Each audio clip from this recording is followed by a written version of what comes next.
Hey folks, this is BestInSlot. Welcome back to our Jurassic World Evolution 2 Mod Spotlight Mods of the Week series. And today's a pretty special one because this is the last one before the Marine Species Pack comes out in a day or two. I don't quite know when I'm uploading this, but it's out this week. It's out very, very soon on Thursday the 10th of August. That, of course, segues really nicely into the disclaimer because when there's an update, when there's a free update, when there's a DLC, that's usually when mods are going to break. They're typically pretty stable before then, but it's those big updates that tend to break them if they're going to break. Sometimes they're okay, but sometimes they break. So I would always recommend when that happens, install a fresh copy of the game or, use your backup, which you should always have going, and don't trust that your mods are going to survive because they often won't. Sometimes they will, and that's awesome, but sometimes they won't. I personally will be wiping my save file later on today, my game files. Of course, if it does break, it's not my fault, it's not the mod maker's fault, and it's most certainly not Frontier's fault. No Asmodeus today because he's off lifting bags of carrots to get hench. And also my throat hurts, and I don't want to do the voice. So we're going to look at 5 mods today. Some of the craziest, coolest sandbox, creative-loving mods we've ever had in the game. And you can see that already by looking at the screen ahead of you. So, got quite a lot to check out. We're going to kick things off with 2 mods right here. One of them is Planet Zoo Cherry Blossoms by Viral Cyclops, which adds 3 placeable cherry blossom decorations to your game, like so. So we've got these tall ones that kind of splay off like that, these medium ones, and we've got some other little baby ones somewhere over here. We've got these ones over here that sit a little bit lower to the ground. So if you want to give your park a slightly, maybe like you want to do Jurassic World Asia or something like that, Jurassic World Japan, which was, a rumoured thing at one point, you could throw some cherry blossoms in there. It's a little difficult with the sort of surrounding forest. You'd have to, I think, go pretty hard with them or have buildings and stuff. But, for little sections, maybe you want to do an Asian dinosaur section, and then you'd have your cherry blossom trees hanging around, which I think is a really cool idea. And these are one of the trees I do like from Planet Zoo, so it's really cool to see them come into the game. Now, looking around, you'll notice my park looks like an actual Jurassic World in some ways, and that's because of a phenomenal mod. I do not know how to hype this up enough.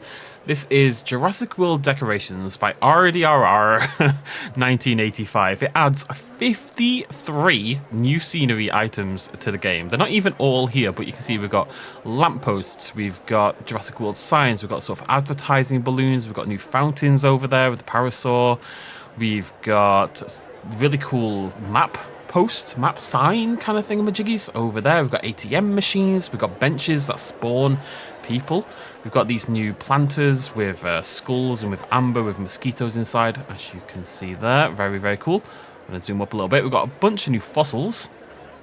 Segos, Rexes, Trikes, Raptors, Parasaurs, Iguanodons, Camara, I guess, and a Pteranodon. We've got another new map over here as well. There you go, an Isla Nublar Jurassic World map. If you wanted to build an accurate Jurassic World, you're going to want to download this mod. And so, yeah, we've got lampposts. We've got 3 different types of lampposts. We've got benches. We've got bins. We've got these little popcorn and drink stands, and these large ones over here selling ice cream and burgers. We've got these things, these kind of shader hanging thingamajiggies. And if we nip down here to the end, we've also got security bits. Now, I've put this in a weird place, but security bunker areas, blocking off there, and then 2 different signs saying staff only or authorized personnel only. I'm going to hop out for a sec of that mode and show you this. It's in my decorations. Basically, everything from here, down here, up to there is, it's an Apatosaurus, is all part of this mod. Crazy, like loads more fountains that you didn't see, like this one. Different types of lampposts, as you can see. 5 different types of lampposts. Got these big tents as well, if you want to use those for something.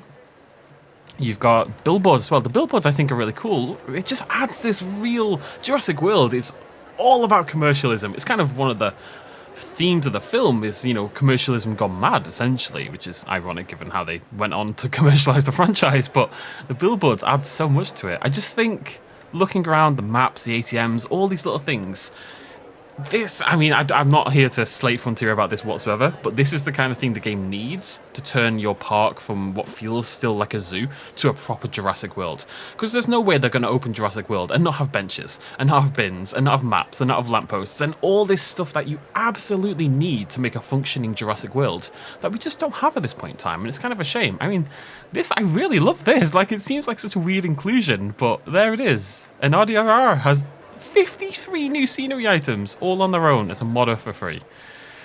I don't know, folks. I don't know. Yeah, tons of fountains. We've got this golden T-Rex statue down here as well. And you can also place some people. So you can have people, random dudes. You have random women. Random sitting people. If you want them to...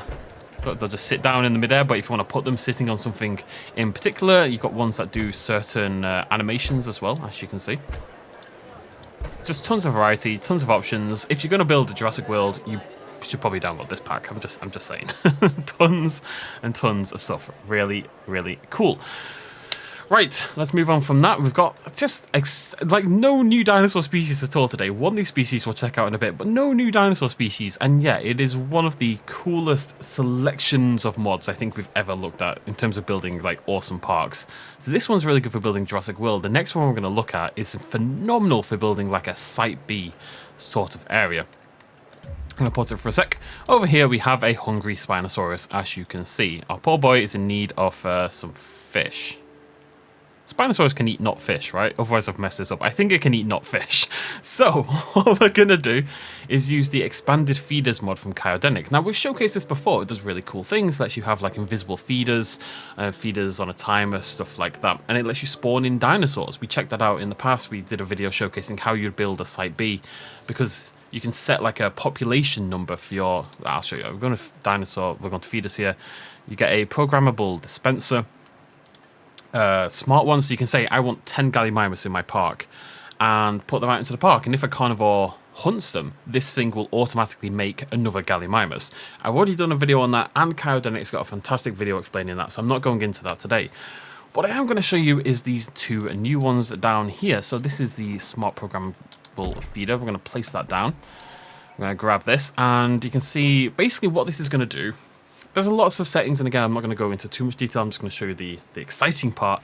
It's going to spawn a dead dinosaur, basically. It's essentially a dead dinosaur. It's essentially a carcass feeder, except you get to control every aspect of it. So you can change the species. We're going to come up here to the top. We're going to type sp equals, I'm going to go para. So it's going to spawn a Parasaurolophus. So you can see it's changed there.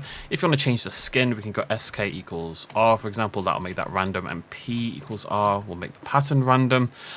So it's going to check for the species to make sure it's got that number of species. The target population is 1, so it's always going to make sure that there's one Parasaurolophus within the radius of this feeder, basically, within a radius of 5 meters, as you can see. And it's going to check for 20 meters. What that means is they're going to spawn in a 5-meter radius, and it's going to check within 20 meters to see if there's a Parasaur in the area, basically. So I'm going to change SR equal 10. Does that work? Yeah, so I've made the spawn radius a little bit bigger. And let's change population. Does this work? Pop equal 2? Yeah, so the population is going to be 2. So in theory, and spawn dead true. In theory, when I turn this on, it should spawn 2 dead parasaurs within a 10... I'm going to make that radius slightly bigger, actually. I'm going to make the spawn radius 15.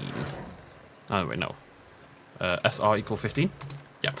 Just so they're spread out a little bit more. But in theory, I hit activate, it should spawn 2 Parasaur carcasses. If I've understood correctly. Which I may not have.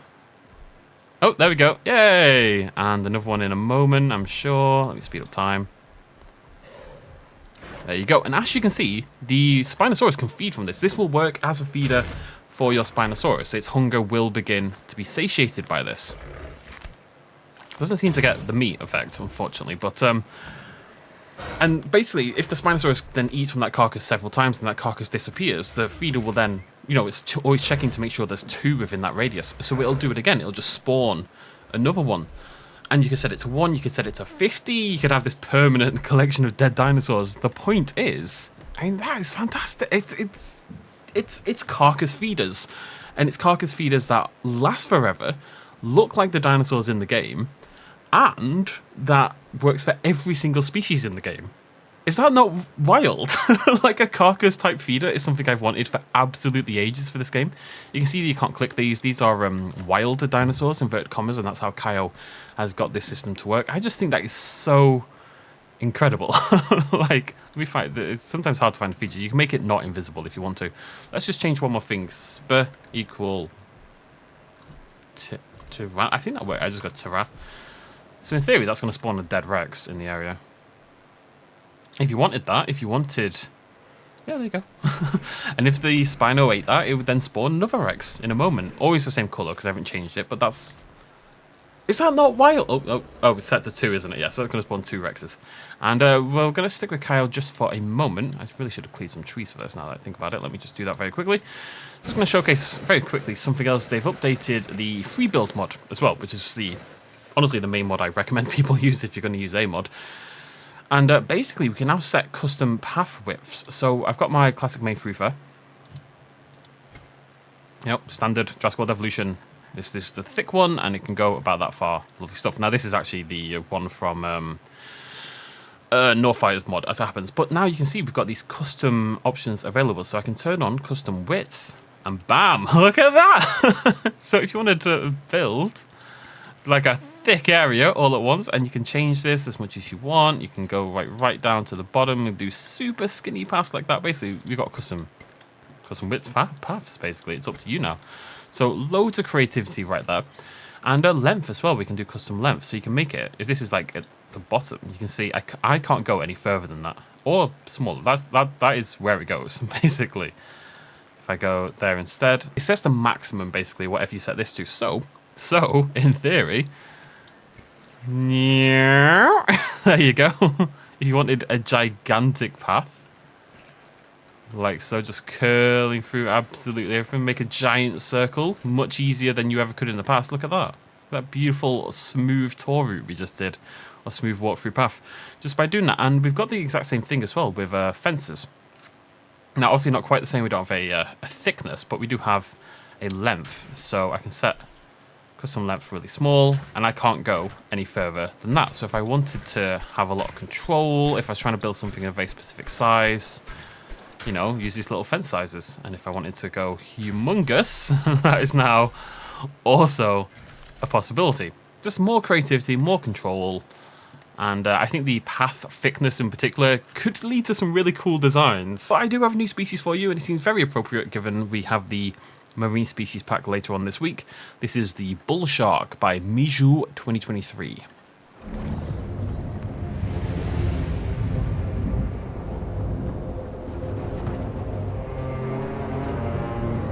And the name doesn't work, unfortunately. I think that's a problem a lot of people have. But other than that, it's pretty cool. It's just a bull shark, basically. It works really well. You know, we're not getting a shark in the pack, despite every YouTuber on the planet going, Megalodon! But, well, that didn't happen, and that's okay. I'm much more excited about Dunkleosteus. But, yeah, this works really, really well. I've got to imagine it's the Ichthyosaur rig. I believe this is the bull shark from Man-Eater, which is the shark game we played actually here on the channel at some point. There's something really cool, and the one reason I wanted a shark, there's something really cool about that dorsal fin popping above the water when it's a shark, but hey, we can probably get that with the Dunkel as well, so it looks really good. Like, the model's coming really well, it's rigged really well, blends in nicely. You could use this potentially as a feeder, as like a prey item for your Dunkel. That could be really cool, actually. You know, you'd kind of have like a joke about the Meg and have the, you know, you've got this brutal shark and then suddenly the Dunkleosteus comes in and absolutely ravages it. I love sharks. I know people were happy that Meg wasn't in, and I was okay with it, but I do love sharks. I hope we get one day. Even if it's Kato, whatever the heck you... I've read it about 1,000 times, but my pronunciation isn't going to be there, so I'm not going to bother. Anyways, bull shark, very cool. New species, not a replacement or a cosmetic. And, man, this scenery mod, I'm obsessed. It makes me a little sad that this stuff isn't in the game. It's not even most of it. The balloons and the new statues is great to have and stuff like that, but it's the maps, the ATMs, the benches, the bins, the lampposts, even the billboards to an extent. I really like the billboards. Oh, it's worth pointing out to make this even more impressive. These all work at nighttime as well. These all light up. See the lampposts there, all lit up. These have got their own lights. The ATMs have their own lights. The billboards light up as well, I believe, like a billboard would, you know, with the lights hanging down like that. It's just awesome. Innovation Center sign. Advertise. I just feel like Jurassic World would have that there, you know? Okay, I'm going to end it there. Thank you so much for joining me. Go give the mod makers loads of love. These are all linked down below in the description, in the Google document. Give the mod makers lots of love on the Nexus. Download them, give them a play for yourselves for a couple of days before the update comes out. And hopefully they work afterwards. And yeah, I'll see you lovely folks very soon. Throw me a like if you enjoyed the video. Cheers much as always. Bye-bye.